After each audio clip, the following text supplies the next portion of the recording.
रविदास शक्ति। जय गुरुदेव। सतराम।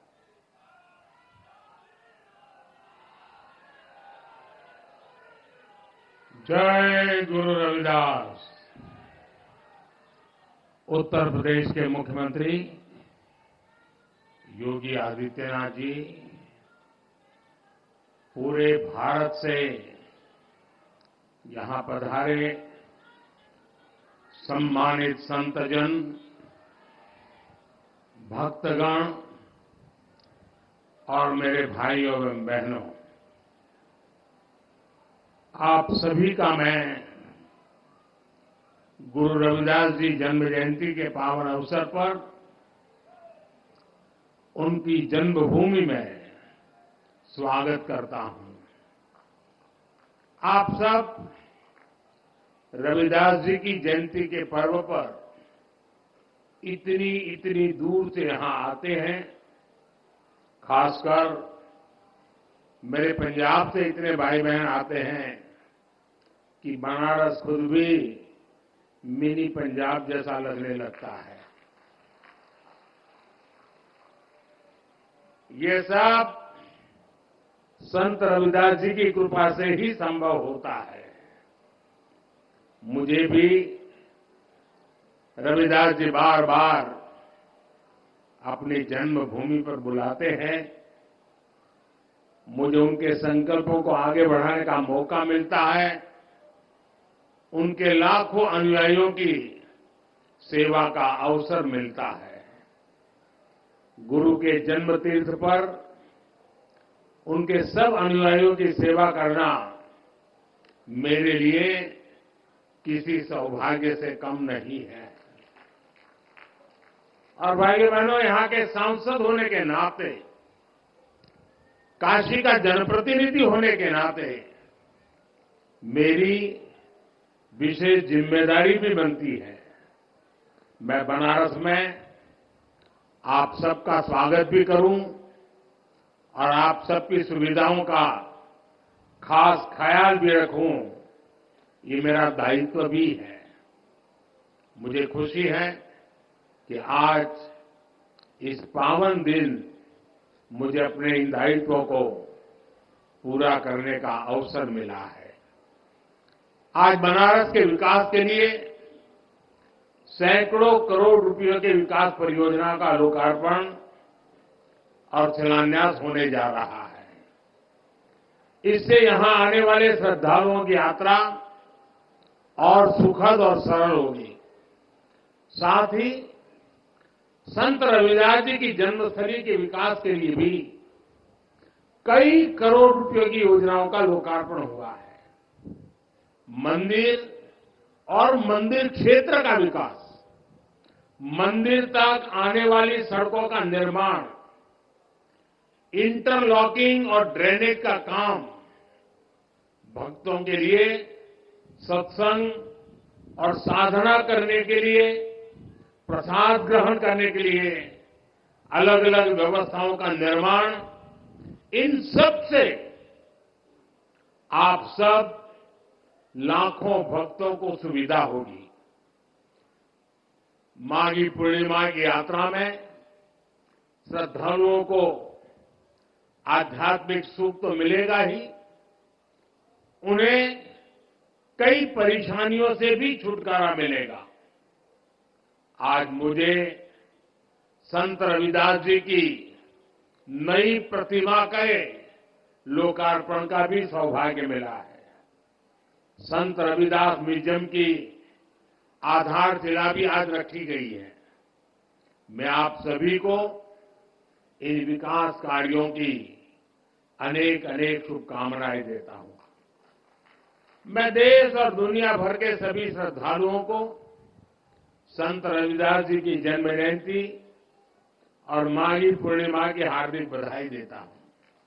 साथियों, आज महान संत और समाज सुधारक गाडगे बाबा की जयंती भी है।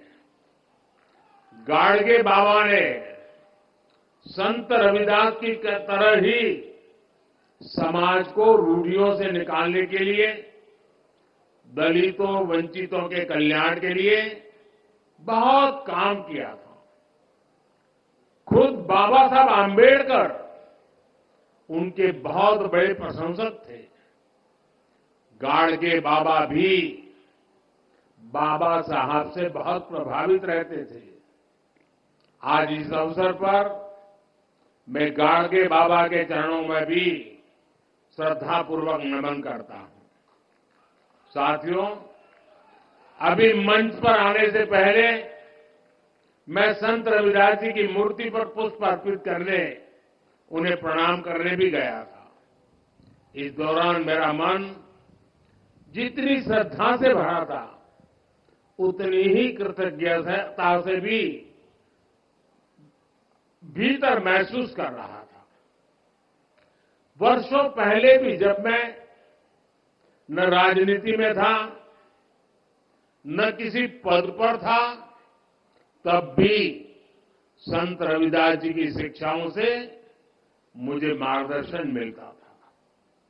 मेरे मन में ये भावना होती थी कि मुझे रविदास जी की सेवा का अवसर मिले। और आज काशी ही नहीं, देश की दूसरी जगहों पर भी संत रविदास से जुड़े संकल्पों को पूरा किया जा रहा है। रविदास जी की शिक्षाओं को प्रसारित करने के लिए नए केंद्रों की स्थापना भी हो रही है। अभी कुछ महीने पहले ही मुझे मध्य प्रदेश के सतना में भी संत रविदास स्मारक एवं कला संग्रहालय के शिलान्यास का सौभाग्य मिला था। काशी में तो विकास की पूरी गंगा ही बह रही है। साथियों, भारत का इतिहास रहा है, जब भी देश को जरूरत हुई है, कोई न कोई संत, ऋषि, महान विभूति भारत में जन्म लेते हैं। रविदास जी तो उस भक्ति आंदोलन के महान संत थे, जिसने कमजोर और विभाजित हो चुके भारत को नई ऊर्जा दी थी। रविदास जी ने समाज को आजादी का महत्व भी बताया था और सामाजिक विभाजन को भी पाटने का काम किया। ऊंच नीच, छुआछूत, भेदभाव, इस सब के खिलाफ उन्होंने उस दौर में आवाज उठाई थी। संत रविदास एक ऐसे संत है जिन्हें मत, मजहब, पंथ, विचारधारा की सीमाओं में नहीं बांधा जा सकता।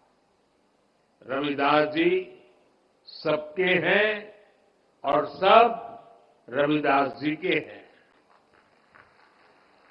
जगतगुरु रामानंद के शिष्य के रूप में उन्हें वैष्णव समाज भी अपना गुरु मानता है।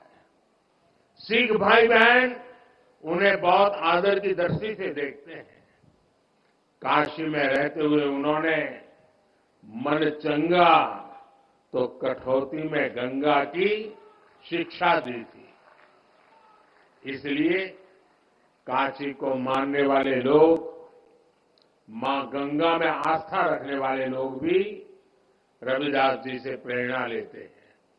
मुझे खुशी है कि आज हमारी सरकार रविदास जी के विचारों को ही आगे बढ़ा रही है। भाजपा सरकार सबकी है। भाजपा सरकार की योजनाएं सबके लिए है। सबका साथ, सबका विकास, सबका विश्वास और सबका प्रयास, ये मंत्र आज 140 करोड़ देशवासियों से जुड़ने का मंत्र बन गया है। साथियों, रविदास जी ने समता और समरसता की शिक्षा भी दी और हमेशा दलितों, वंचितों की विशेष रूप से चिंता भी की। समानता वंचित समाज को प्राथमिकता देने से ही आती है। इसलिए जो लोग, जो वर्ग विकास की मुख्य धारा से जितना ज्यादा दूर रह गए, पिछले 10 वर्षों में उन्हें ही केंद्र में रखकर काम हुआ है। पहले जिस गरीब को सबसे आखिरी समझा जाता था, सबसे छोटा कहा जाता था, आज सबसे बड़ी योजनाएं उसी के लिए बनी है। इस योजनाओं का दुनिया में सबसे बड़ी सरकारी योजनाएं कहा जा रहा है। आप देखिए, कोरोना की इतनी बड़ी मुश्किल आई, हमने 80 करोड़ गरीबों को मुफ्त राशन की योजना चलाई। कोरोना के बाद भी हमने मुफ्त राशन देना बंद नहीं किया, क्योंकि हम चाहते हैं कि जो गरीब अपने पैरों पर खड़ा हुआ है वो लंबी दूरी तय करे, उस पर अतिरिक्त बोझ न आए। ऐसी योजना इतने बड़े पैमाने पर दुनिया के किसी भी देश में नहीं है। हमने स्वच्छ भारत अभियान चलाया, देश के हर गांव में हर परिवार के लिए मुफ्त शौचालय बनाया। इसका लाभ सबसे ज्यादा दलित, पिछड़े हमारे परिवारों को, खासकर हमारी एससी, एसटी, ओबीसी माताओं बहनों को हुआ है। इन्हें ही सबसे ज्यादा खुले में शौच के लिए जाना पड़ता था, परेशानियां उठानी पड़ती थी। आज देश के गांव-गांव तक साफ पानी पहुंचाने के लिए जल जीवन मिशन चल रहा है। 5 वर्षों से भी कम समय में 11 करोड़ से ज्यादा घरों तक पाइप से पानी पहुंचाया गया है। करोड़ों गरीबों को मुफ्त इलाज के लिए आयुष्मान कार्ड मिला है। उन्हें पहली बार ये हौसला मिला है कि अगर बीमारी आ भी गई तो इलाज के अभाव में जिंदगी खत्म नहीं होगी। इसी तरह जन-धन खातों से गरीब को बैंक जाने का अधिकार मिला है। इन्हीं बैंक खातों में सरकार सीधे पैसा भेजती है। इन्हीं खातों में किसानों को किसान सम्मान निधि जाती है, जिनमें से करीब 1.5 करोड़ लाभार्थी हमारे दलित किसानी हैं। फसल बीमा योजना का लाभ उठाने वाले किसानों में बड़ी संख्या दलित और पिछड़े किसानों की है। युवाओं के लिए भी 2014 से पहली जितनी स्कॉलरशिप मिलती थी, आज हम उससे 2 गुनी स्कॉलरशिप दलित युवाओं को दे रहे हैं।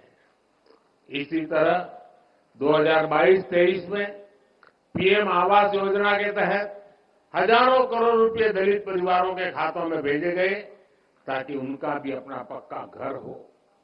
और भाइयों बहनों, भारत इतने बड़े बड़े काम इसलिए कर पा रहा है क्योंकि आज दलित, वंचित, पिछड़ा और गरीब के लिए सरकार की नीयत साफ है। भारत ये काम इसलिए कर पा रहा है क्योंकि आपका साथ और आपका विश्वास हमारे साथ है। संतों की वाणी हर युग में हमें रास्ता भी दिखाती है और हमें सावधान भी करती है। रविदास जी कहते थे, जात पात्र के फेर मही, उर्जी रही सब लोग, मानुष ताकू खात है, रैदास जात कर लोग। अर्थात ज्यादातर लोग जात पात के भेद में उलझे रहते हैं, उलझाते रहते हैं। जात पात का यही रोग मानवता का नुकसान करता है। यानी जात पात के नाम पर जब कोई किसी के साथ भेदभाव करता है तो वो मानवता का नुकसान करता है। अगर कोई जात पात के नाम पर किसी को भड़काता है तो वो भी मानवता का नुकसान करता है। इसलिए भाई और बहनों, आज देश के हर दलित को, हर पिछड़े को एक और बात ध्यान रखनी है। हमारे देश में जाति के नाम पर उकसाने और उन्हें लड़ाने में भरोसा रखने वाले इंडी गठबंधन के लोग दलित, वंचित के हित की योजनाओं का विरोध करते हैं। और सच्चाई ये है कि ये लोग जाति की भलाई के नाम पर अपने परिवार के स्वार्थ की राजनीति करते हैं। आपको याद होगा, गरीबों के लिए शौचालय बनाने की शुरुआत हुई थी तो इन लोगों को उन्होंने इसका भी मजाक उड़ाया था, उन्होंने जनधन खातों का भी मजाक उड़ाया था, इन्होंने डिजिटल इंडिया का विरोध किया था। इतना ही नहीं, परिवारवादी पार्टियों की एक और पहचान है, ये अपने परिवार से बाहर किसी भी दलित, आदिवासी को आगे बढ़ने नहीं देना चाहते। दलित, आदिवासियों का बड़े पदों पर बैठना इन्हें बर्दाश्त नहीं होता है। आपको याद होगा, जब देश में पहली आदिवासी महिला राष्ट्रपति बनने के लिए महामहिम द्रौपदी मुर्मू जी चुनाव लड़ रही थी, तो किन किन लोगों ने उनका विरोध किया था, किन किन पार्टियों ने उन्हें हराने के लिए सियासी लामबंदी की थी? वे सब की सब यही परिवारवादी पार्टियां आई थी जिन्हें चुनाव के समय दलित, पिछड़ा, आदिवासी अपना वोट बैंक नजर आने लगता है। हमें इन लोगों से, इस तरह की सोच से सावधान रहना है। हमें जातिवाद की नकारात्मक मानसिकता से बचकर रविदास जी की सकारात्मक शिक्षाओं का पालन करना है। साथियों, रविदास जी कहते थे, 100 वर्ष लो जगत मही, जीवत रही करूं काम। रविदास कर्म ही धर्म है, कर्म करहु निष्काम। अर्थात 100 वर्ष का जीवन हो तो भी पूरे जीवन हमें काम करना चाहिए, क्योंकि कर्म ही धर्म है। हमें निष्काम भाव से कर्म करना चाहिए। संत रविदास जी की शिक्षा आज पूरे देश के लिए है। देश इस समय आजादी के अमृतकाल में प्रवेश कर चुका है। पिछले वर्षों में अमृतकाल में विकसित भारत के निर्माण की मजबूत नींव रखी जा चुकी है। अब अगले 5 साल हमें इस नींव पर विकास की इमारत को और ऊंचाई देनी है। गरीब, वंचित की सेवा के लिए जो अभियान 10 वर्षों में चले हैं, अगले 5 वर्षों में उन्हें और भी अधिक विस्तार मिलना है। ये सब 140 करोड़ देशवासियों की भागीदारी से ही होगा। इसलिए ये जरूरी है कि देश का हर नागरिक अपने कर्तव्यों का पालन करे। हमें देश के बारे में सोचना है।